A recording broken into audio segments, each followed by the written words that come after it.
DIY.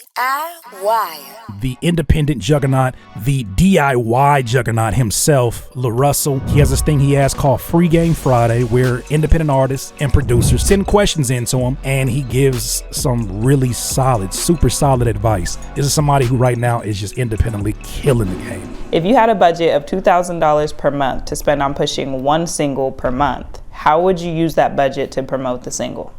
These are the kind of questions that we like. If you had $2,000 per month to push one single, how would you use it? I would make a great piece of content first. I would probably make 3 to 5 because we don't know which one is going to go. And whichever one goes, I just spend the remainder of the money into an ad. Wait, what? He didn't say music playlists, pay-for-play shows. He said the first thing I'm going to do after you buy the equipment, after you take care of the editor, like at large, all of us need to take notice that that is the place that you're going to go to that gives you real-time data for absolutely free, just to distribute the content I'm talking about. For that $2,000 a month budget to promote a song, he would create 3 to 5 pieces of content, see which one of those take off first. And obviously that's relative to whatever that means for you. If you have an audience of 200, then maybe it's that video that of the collection of videos you put out. Maybe you have one that did 15, another one that did 22, another one that did 33, but you got that one that went up to like 75. There's something there that you need to pursue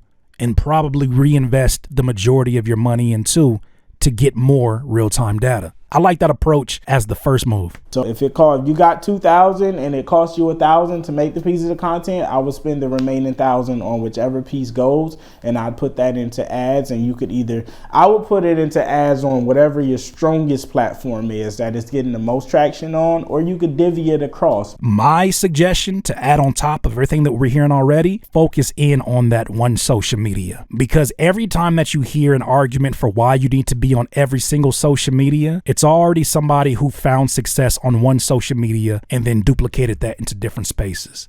But you got to find success in one of those. And it's not even going to be a matter of which one you choose. It's going to be the one that chooses you. It's going to be the platform that you produce content that may not necessarily be the highest level of quality that you can, but it's the easiest for you to produce quantity. It's the easiest for people to grab onto. It's the most simplest from a marketing standpoint, since we know marketing is how do I make my message the most clear to the people that need to hear it the most. It's probably the platform that makes it so easy for you to relay your message across to. So for certain artists or certain producers, it may be creating duets on TikTok. Yeah, whichever one it goes viral on, that's where I would put it.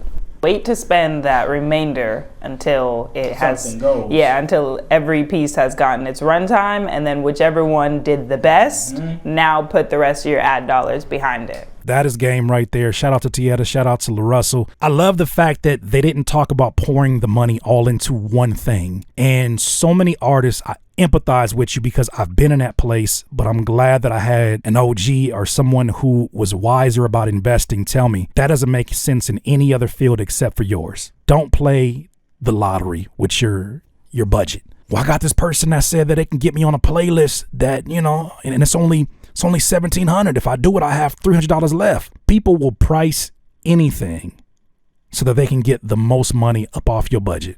You know what? Usually I do it for this, but for you, I do it for this, because they know that the majority of artists with money are playing the lottery.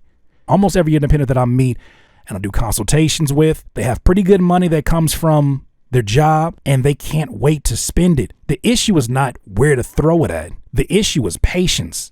You could get so much more out of that money dedicating yourself to spending less to give the things that are already free more legs. The things that are already viral, more legs. That is where you want to follow one course until success, aka the acronym for focus. So if you got $2,000 worth of money every single month, it doesn't even necessarily mean, even if that's in your budget, you have to spend it all. This is why I spend so much on the video production of what I do. This is why I spend so much time on the editing, so much time on the graphic design, so much time trying to figure out this AI stuff to make that even easier, because I recognize that if I invest my money there, by the time that it meets a stranger, they are more likely to choose to consume more of what I already do. I've noticed that on Instagram, even when you just boost a post, when you just boost a little, They do a lot, hoping that it makes you want to play the slot machine a little bit more. It's like Vegas psychology. You put a little bit of dollars behind it and you start seeing hella results. You're like, damn, if I get this for $5, imagine what I'll get for $25. Make fact-based decisions. Don't do what I've done millions of times. Playing lottery with things that are unproven. Because my gut instinct tells me this is the one, baby. DIY.